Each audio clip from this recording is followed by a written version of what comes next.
Josh, another thing you mentioned is like the sort of the Wesley Clark model of running generals. And I remember, and just sort of like, especially among liberal Zionists, this glee about like, hey, even our guys are hardcore commandos.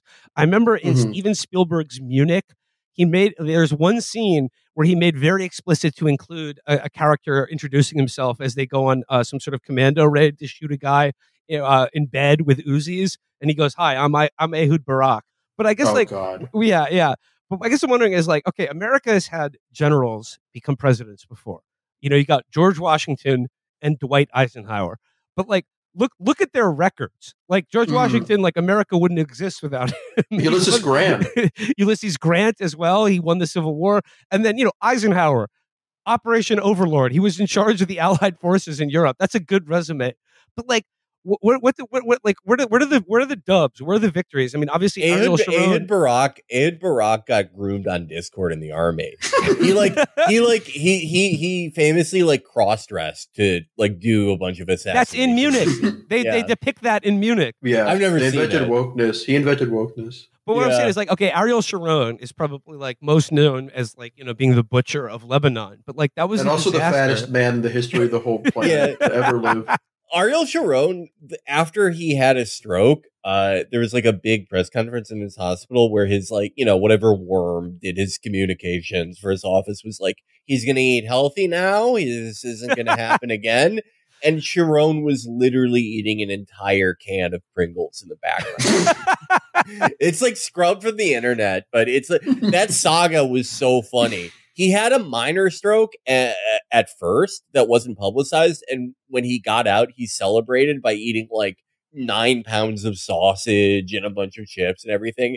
And that's when he had the more debilitating stroke that like pretty much left him a vegetable for the last years of his life. Yeah, he's such a funny figure.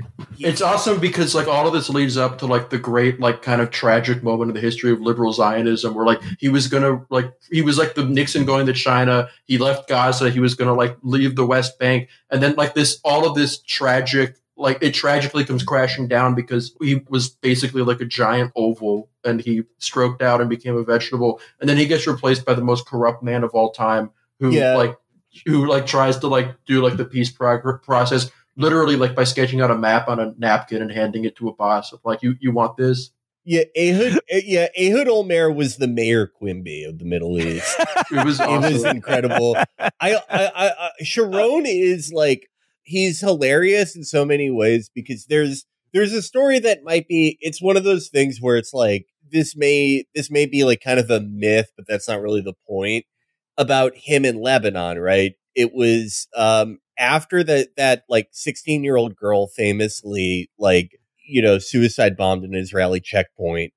Apparently, his Sharon's aide de camp was like, "This was a mistake. We shouldn't have come here. Like we have no idea what we've done. We've created like this incredibly strong enemy with like resolve that we'll never understand. This is going to come back to destroy our country."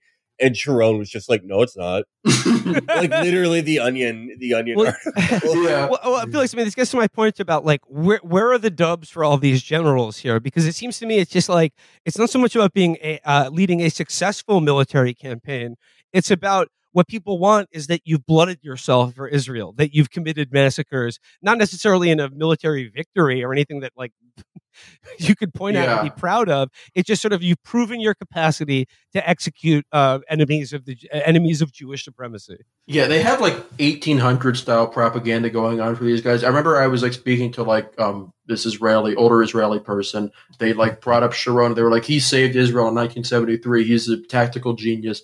Like he was like the savior of the country. I looked up what he did, and he just like drove like all of his troops across the Suez Canal and got ambushed. And that was like the victory that he built his political career off of. Well, I mean, it's like these victories. Like if Israel were any other normal country, all of these victories would have led to the utter defeat of the country. But like because they live in this fucking hermetically sealed bubble of like unlimited U.S. support. Like how they conceive of victories or successes is just, it's very skewed. And like they continue to act like that because they have like the cheat code on of unlimited US support. Yeah, I kind of get it. Yeah. I'd be like, our guys are the best. Sorry. Yeah, if I had the only functioning Air Force, like out of anyone we ever fought, I'd be like, Yeah, no, I just put in longer weekends. Yeah. I'm just like really good at this. I'm gonna write books about how I'm like the best ever.